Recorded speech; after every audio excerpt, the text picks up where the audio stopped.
So when a company decides to go public, with an IPO, it's basically telling a story to convince you to invest. But here's the thing. That story changes a lot. It goes from a first draft to a final, polished version. And today, we're going to decode that exact transformation by looking at two super important documents, the Draft Red Herring Prospectus, or DRHP, and the Final Red Herring Prospectus, the RHP. So this really gets to the heart of it for any investor, right? What is the company actually telling you? Are you getting the raw, unvarnished truth, or are you getting a beautifully crafted sales pitch? Well, understanding the difference between these two documents is the key to figuring that out. Okay, first up, we have the DRHP. Now, I want you to think of this as the raw footage. It's the company's first big filing with the regulators. And its main job, it's not to sell you anything. It's just to check a whole bunch of legal and compliance boxes. It's factual, it's direct, and sometimes it's brutally honest. And then comes the RHP. Now, this is the version that you, the investor, are probably going to see. It takes all that raw material from the DRHP and shapes it, polishes it, and turns it into a compelling story. Its purpose is way beyond just compliance now. It's all about persuasion, building excitement, and, let's be real, selling you shares. So you see the shift, right? The DRHP is the raw draft. It's blunt, it's focused on rules. The RHP is the polished pitch. It's all about telling a persuasive story.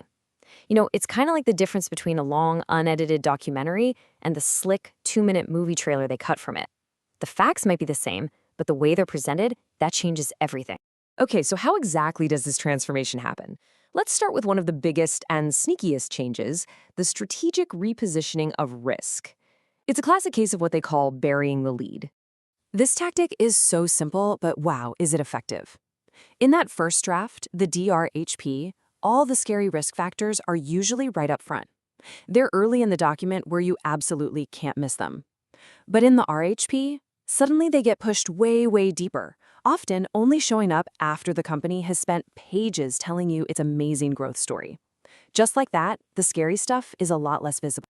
And it's not just where they put the risks, it's how they talk about them. The language itself gets a makeover. The DHRP might use really direct, blunt language like, we face significant competition from larger, better-funded companies.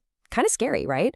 But in the RHP, that same risk gets reframed into something softer, like, we operate in a rapidly growing and competitive market. See? It psychologically waters it down, makes it feel less like a direct threat. And this is the part you absolutely have to remember. The company hasn't magically fixed all its problems. Those fundamental risks, they're still there. They've just been, moved around and reworded so you're less likely to notice them. All right, next up, let's look at where the real storytelling magic happens. This is where companies spin their potential weaknesses into what sound like amazing strengths. Ooh, this is a classic. You'll see it all the time. If a company is losing money, the DRHP might just state that fact. Plain and simple.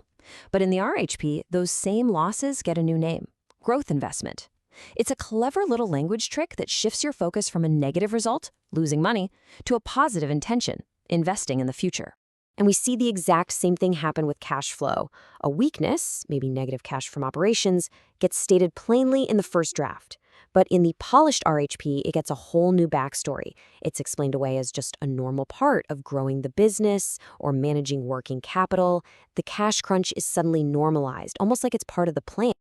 Now, here's another fascinating example. In the DRHP, a company might have to disclose that it's heavily dependent on its founder. Now, from a governance standpoint, that's a huge risk, right? What happens if that one person leaves or makes a bad call? But just watch this transformation. In the RHP, that exact same dependency is magically spun into a founder-led strength.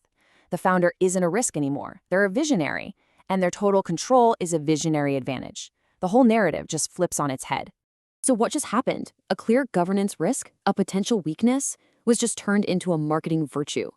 It's a powerful, powerful reminder to always question the story that you're being sold. Okay, so we've seen how they reposition risks and reframe flaws, but what about the information that just can't be spun?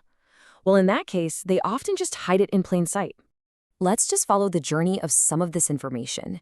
In the DRHP, you might find sensitive details like transactions with related parties pretty easily, but in the RHP, that same info often gets shuffled all the way to the back into those super dense legal sections or buried deep in the footnotes. Important warnings about vendors or spending, they just get absorbed into other paragraphs, losing all their impact. And here's the strategy, which is kind of brilliant in a way. The company can legally say, hey, we disclosed it, it's in there. And they're right, the disclosure survives. But by making it so hard to find and connect the dots, they make sure that for most people, any real scrutiny just doesn't. So, after seeing all these tricks of the trade, what's the investor's edge? How can you actually use this knowledge to make smarter decisions? Let's nail down the key takeaways. The really fundamental change is this. You go from a leaner document that's heavy on risk to a much longer document that's heavy on story. The RHP is almost always bigger, but all those extra pages, they're usually filled with marketing and narrative, not more warnings. And that is the ultimate signal. If you remember one thing from all this, let it be this. As the page count goes up from the DRHP to the RHP, the level of real, explicit caution often goes down. It's a sign that the marketing department has taken over from the compliance department. So, here's your action plan. First, always try to find that original DHRP and compare it to the final RHP. Second, don't just look for what's been said. Look for what's been moved or downplayed. Third, pay super close attention to those shifts in tone and language we talked about. And finally, never forget, the RHP is a sales pitch. Its job is to sell you. Which really leaves us with one last crucial question you have to ask yourself the next time you're thinking about an IPO. Are you buying the beautifully crafted story they're presenting to you? Or are you buying the underlying facts that might be hidden inside? Because knowing the difference, that is your most powerful tool.